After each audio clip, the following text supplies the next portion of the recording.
Hello दोस्तों, आज बात करते हैं माइग्रेशन प्रोसेस की। क्या होता है कि बहुत सारे स्टूडेंट होते हैं, वो एक यूनिवर्सिटी से दूसरी यूनिवर्सिटी में अपना एडमिशन को ट्रांसफ़र करना चाहते हैं या माइग्रेट करना चाहते हैं। तो उसके लिए उनको कुछ स्टेप्स फॉलो करने पड़ते हैं और ये प्रोसेस हर यूनिवर्सिटी या हर इंस्टीट्यूट के लिए डिफरेंट हो सकता है, क्योंकि हर यूनिवर्सिटी की रिक्वायरमेंट अलग-अलग होती है, लेकिन इसमें कुछ जनरल प्रोसेस होते हैं, जो कि लगभग हर यूनिवर्सिटी के लिए सेम होते हैं। सबसे पहले हम बात करते हैं एलिजिबिलिटी चेक करने की, कि जो भी स्टूडेंट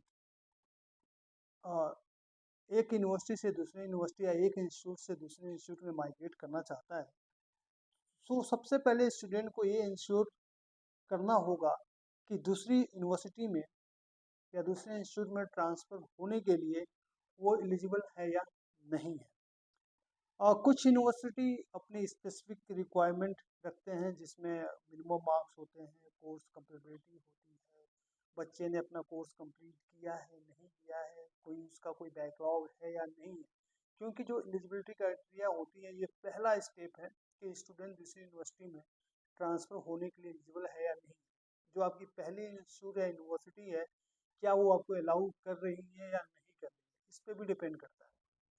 और जिस यूनिवर्सिटी या इंस्टीट्यूट में आप जाना चाहते हैं, वो आपका एडमिशन लेना चाहती है या नहीं चाहती है, इस पे भी डिपेंड करता है। तो सबसे पहले स्टूडेंट को अपनी एलिजिबिलिटी क्राइटेरिया को चेक करना पड़ेगा कि वो दूसरी यूनिवर्सिटी के लिए आप एलिजिबल हैं या नहीं है।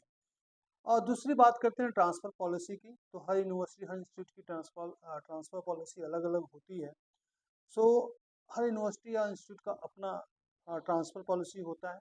स्टूडेंट को अपनी करंट यूनिवर्सिटी के ट्रांसफ़र रूल्स को पढ़ने होंगे और फिर दूसरी यूनिवर्सिटी के ट्रांसफ़र गाइडलाइंस को भी चेक करना पड़ेगा, क्योंकि बहुत सारे इंस्टीट्यूट यूनिवर्सिटी होती हैं।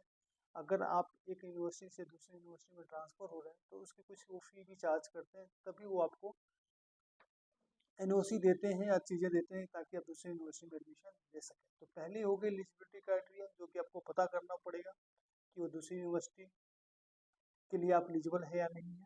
दूसरा, आपको ट्रांसफ़र पॉलिसी के बारे में आइडिया होना चाहिए। जिस करंट यूनिवर्सिटी या इंस्टीट्यूट में है, उसकी ट्रांसफ़र पॉलिसी क्या है, जहाँ पे आप ट्रांसफ़र होना चाहते हैं उसकी ट्रांसफ़र पॉलिसी क्या है, तो आपको आइडिया होना चाहिए, ताकि उसके अकॉर्डिंग आप डिसीजन ले सकें। उसके बाद एप्लीकेशन फॉर्म। तो बेसिकली अगर आप किसी यूनिवर्सिटी या किसी इंस्टीट्यूट से ट्रांसफ़र होना चाहते हैं, तो बेसिकली आपको सबसे पहले आपको अप्लाई करना होगा कि यस, मैं यहाँ से माइग्रेट होना चाहता हूँ। उसके लिए एक एप्लीकेशन फॉर्म होता है, उस एप्लीकेशन फॉर्म को आपको सबमिट करना होगा, फिर कंसर्न डिपार्टमेंट को आपको सबमिट होगा। अकॉर्डिंग टू एप्लीकेशन फॉर ये डिसीजन होता है कि इंस्टीट्यूट या यूनिवर्सिटी आपको अलाउ करती है या नहीं करती है। ओके। तो बेसिकली जनरली ऐसे फॉर्म आपको एकेडमिक्स ऑफिस में मिल जाते हैं, रजिस्ट्रार ऑफिस में मिल जाते हैं। बहुत सारी यूनिवर्सिटी अपनी वेबसाइट पे भी रखती है, तो वहाँ से भी आप डाउनलोड करके उसको फिल करके आप अप्लाई कर सकते हो कि मैं यहाँ से ट्रांसफर होना चाहता हूँ। जैसे आपने बहुत जगह सुना होगा, ड्रॉप आउट फॉर्म हो गया, सरेंडर फॉर्म हो गया, इसके नॉमेनक्लेचर अलग अलग हो सकते हैं।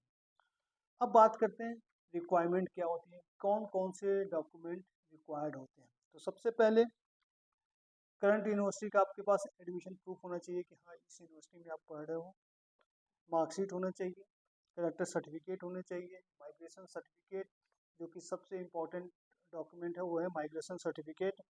और अदर डॉक्यूमेंट कुछ हो सकते हैं कि जो आपकी नई यूनिवर्सिटी या नए इंस्टीट्यूट आपसे डिमांड करता है। बट देखा जाए तो एक एडमिशन प्रूफ के लिए ऑफर लेटर आप रख सकते हो, एडमिशन ऑफर लेटर हुआ, आपने जो भी फीस सबमिट की वो रख सकते हो, किसी एग्जामिनेशन में अपीयर हुए तो उसका एडमिट कार्ड रख सकते हो, मार्कशीट रख सकते हैं। करेक्टर और माइग्रेशन आपको चाहिए ही चाहिए। उसके बाद आता है नो ऑब्जेक्शन सर्टिफिकेट। जिस भी इंस्टीट्यूट या यूनिवर्सिटी से आप ट्रांसफ़र हो रहे हैं, वहाँ से आपको नो ऑब्जेक्शन सर्टिफिकेट लेना पड़ेगा कि भाई उस करंट यूनिवर्सिटी को कोई भी प्रॉब्लम नहीं है अगर आप किसी और यूनिवर्सिटी में एडमिशन लेते हैं तो। ओके। अब बात करते हैं admission process in the new university. तो सबसे पहले आपको जिस भी यूनिवर्सिटी में आप ट्रांसफ़र होना चाहते हैं, उसके एडमिशन डिपार्टमेंट को आपको विजिट करना पड़ेगा। जो भी उसके एडमिशन प्रोसीजर हैं, उनको आपको फॉलो करना होगा। इसमें डिपेंड करता है कि क्या वो आपका एडमिशन एंट्रेंस एग्जामिनेशन के थ्रू ले रहे हैं या डायरेक्ट हो रहा है, तो डिपेंड करता है कि उनकी एडमिशन पॉलिसी क्या है। अब मान लीजिए आपने फर्स्ट ईयर कहीं से कंप्लीट किया है, सेकेंड ईयर में जा रहे हैं, तो कभी कभी क्या होता है कि आपके कोर्सेस उस यूनिवर्सिटी के कोर्सेस मैच किए जाते हैं, जो भी डिफरेंट सब्जेक्ट होते हैं यूनिवर्सिटी उसका एग्जाम ऑर्गेनाइज करती है। सम टाइम क्या होता है कि कोई स्टूडेंट का फर्स्ट ईयर अभी कंप्लीट नहीं है, 2-3 सब्जेक्ट में बैकलॉग है, फिर भी वो सेकेंड ईयर में एडमिशन लेना चाहता है, तो न्यू यूनिवर्सिटी के एडमिशन प्रोसीजर पे एलिजिबिलिटी क्राइटेरिया पर डिपेंड करता है कि उस बच्चे को एडमिशन लेते हैं या नहीं लेते हैं। बहुत सारी यूनिवर्सिटी एडमिशन ले लेती हैं और बच्चे को 6 महीने का टाइम दिया जाता है कि आपको विद इन 6 मंथ जो भी आपके प्रीवियस बैकलॉग हैं आपको वो क्लियर करने होंगे। तो डिपेंड करता है यूनिवर्सिटी टू यूनिवर्सिटी कि किस तरह का वो एलिजिबिलिटी क्राइटेरिया एडमिशन प्रोसीजर को फॉलो कर रहे हैं। अब बात करते हैं credit transfer. Credit transfer means मान लीजिए आपने फर्स्ट ईयर किसी यूनिवर्सिटी से कंप्लीट किया है, जब आप दूसरी यूनिवर्सिटी में जाएंगे तो वहाँ के क्रेडिट फर्स्ट ईयर का क्रेडिट और आपका फर्स्ट ईयर का क्रेडिट मैच किया जाएगा। अगर क्रेडिट में कोई डिफरेंसेस आ रहे हैं तो उसके लिए यूनिवर्सिटी एग्जामिनेशन कंडक्ट करवाती है।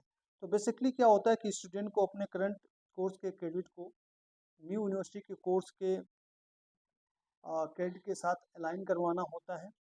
ये प्रोसेस थोड़ा कॉम्प्लेक्स हो सकता है क्योंकि हर यूनिवर्सिटी का अपना करिकुलम होता है, इसलिए स्टूडेंट को अपने कोर्स का डिटेल सिलेबस और क्रेडिट ट्रांसफ़र पॉलिसी चेक करनी पड़ती है। कहने का मतलब है कि आपने फर्स्ट ईयर कहीं से कंप्लीट किया है, मान लीजिए आपके यहाँ फर्स्ट ईयर में सिर्फ 20 क्रेडिट था, दूसरे न्यू यूनिवर्सिटी में 24 क्रेडिट था, तो जो ये 4 क्रेडिट का डिफरेंस है वो आपको कंप्लीट करना पड़ेगा। हो सकता है कि आपका क्रेडिट ज़्यादा हो, उनका क्रेडिट कम हो, बट हो सकता है कि 1-2 सब्जेक्ट डिफरेंट हो, तो उसको भी आपको अलाइन करवाना पड़ेगा। ये थोड़ा कॉम्प्लेक्स प्रोसीजर है बट सिस्टम ऐसे ही चलता है।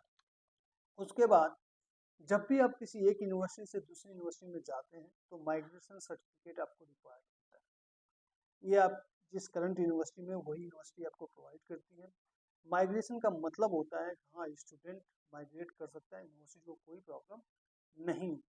जैसे कि हमने बात की NOC no objection certificate, university को कहीं भी एडमिशन लेने का आप कहीं भी एडमिशन ले सकते हैं, यूनिवर्सिटी को कोई ऑब्जेक्शन नहीं है, बट माइग्रेशन भी रिक्वायर्ड है, तभी आप न्यू यूनिवर्सिटी में एडमिशन ले सकते हैं। अब फीस की बात करते हैं तो ट्रांसफ़र होने पर स्टूडेंट को न्यू यूनिवर्सिटी में भाई जो भी एडमिशन प्रोसीजर की फ़ीस है वो आपको सबमिट करनी पड़ेगी, ट्यूशन फीस सबमिट करनी पड़ेगी। जो आपकी करंट यूनिवर्सिटी है वो भी आपको कुछ पैसे चार्ज कर सकती है अगर इन बिटवीन सेमेस्टर या सेमेस्टर के बीच में आप ट्रांसफ़र हो रहे हो, तो डिपेंड करता है वो यूनिवर्सिटी की पॉलिसी क्या है। ये जितने भी स्टेप मैंने डिस्कस किए हैं जैसे eligibility check, transfer policy, application form, required document, no objection certificate, admission procedure, credit transfer, migration certificate fee, ये बेसिकली ना बहुत जनरल प्रोसीजर है जो कि हर यूनिवर्सिटी फॉलो करती है। लेकिन इसमें एक कंडीशन है कि हर यूनिवर्सिटी का अपना सिस्टम हो सकता है कि किस तरह से वो चीज़ों को हैंडल करते हैं। लेकिन सब मेरा सजेशन इसमें यही है कि जो भी स्टूडेंट ट्रांसफ़र होना चाहता है या माइग्रेट करना चाहता है उसको थोड़ा सा यूनिवर्सिटी की माइग्रेशन पॉलिसी या ट्रांसफ़र पॉलिसी के बारे में आइडिया होना चाहिए, क्रेडिट कैसे ट्रांसफ़र होते हैं उसके बारे में आइडिया होना चाहिए, और जिस भी यूनिवर्सिटी या इंस्टीट्यूट में वो एडमिशन लेना चाहता है वहाँ के एडमिशन प्रोसीजर क्या है उसको इतना आइडिया होना चाहिए। सो अगर आप NAP 2020 की बात करें तो NAP 2020 ने बहुत सारी ऐसी फैसिलिटी दी है कि स्टूडेंट किसी भी प्रोग्राम में एंट्री कर सकता है, कभी भी एग्जिट कर सकता है। तो बेसिकली देखा जाए तो ये उसका एक वर्जन है कि आप जब भी चाहें किसी यूनिवर्सिटी में ट्रांसफ़र अपने आप को कर सकते हैं, बट उसकी भी कंडीशन है कि आप या तो फर्स्ट ईयर के बाद या सेकेंड ईयर के बाद या थर्ड ईयर के बाद ही ट्रांसफ़र कर सकते हैं। और आप माइग्रेट होना चाहते हैं तो कोशिश कीजिए कि जिस भी सेमेस्टर के बाद आप करना चाहते हैं वहाँ तक आपके सारे सब्जेक्ट क्लियर हों, तो आपको माइग्रेट करने में बहुत ही ईजी होगा। अगर आपके पास बैकलॉग है, रीअपीयर है, तो हो सकता है कि आपके लिए सिचुएशन उतनी अच्छी ना हो जितनी अदर स्टूडेंट के लिए। तो कोशिश ये करनी चाहिए कि आपके पास कोई भी बैकलॉग ना हो, इजीली आप ट्रांसफ़र कर सकते हैं। जो मेन रिक्वायर्ड डॉक्यूमेंट है, एक तो NOC होना चाहिए कि हाँ भाई आपके करंट इंस्टीट्यूट या यूनिवर्सिटी को कोई भी ऑब्जेक्शन नहीं है अगर बच्चा कहीं और एडमिशन लेता है। जैसे ही आपको यूनिवर्सिटी मिलता है देन आपको माइग्रेशन भी मिल जाएगा। आपके पास फी के बारे में आइडिया होना चाहिए। अगर आपने कहीं से फर्स्ट ईयर कंप्लीट किया तो फर्स्ट ईयर के डिटेल मार्कशीट आपके पास होना चाहिए ताकि दूसरी यूनिवर्सिटी आपके सब्जेक्ट को अलाइन कर सके।